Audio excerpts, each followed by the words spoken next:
Այս մարդիկ սրանք գիտեն, իրանք ռուս են։ Մեկ ասում է Ռուսաստանի դեմ, հա կարող է Ռուսաստանի դեմ, բայց քեզ ինչ։ Դու հայ ես, դու ռուս ես, արա։ Սրանց դժվար է բացատրելը։ Մարդիկ կան ուղեղները թափած, ինքը գիտի, ինքը ռուս է։ Կարող է դա, ասենք, չգիտեմ, Թուրքիային էլ է դեմ։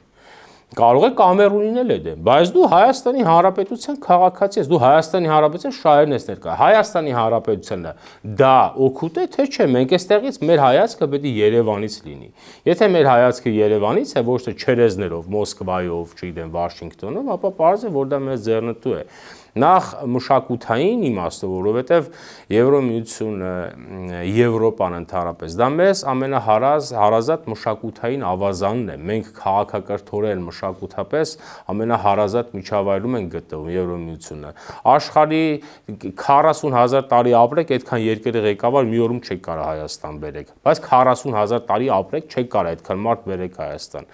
Հայաստանը Ֆրանսիայի հետ ռազմավարական համագործակցության հնարավորություններ է որոնել։ Հայաստանի Հանրապետությունը իր աշխարհագրությունը, իր աշխարհագրության խնդիրները այսօր վերածել է դրական բալանսի։ Ես սա արել է Հայաստանի, ինչով է Հայաստանի Հանրապետությունը վնաս։ Բայց էլ եմ ասում, ինչքան որ Հայաստանի Հանրապետությունը ելք կորոնի, այնքան պարզ է, որ այս մարդիկ բաներ են խոսելու։ Ասեմ, ցանկ խնդրեմ, բայց նաև էլի ոչ միայն գործակալական բնազն է, այլև մեր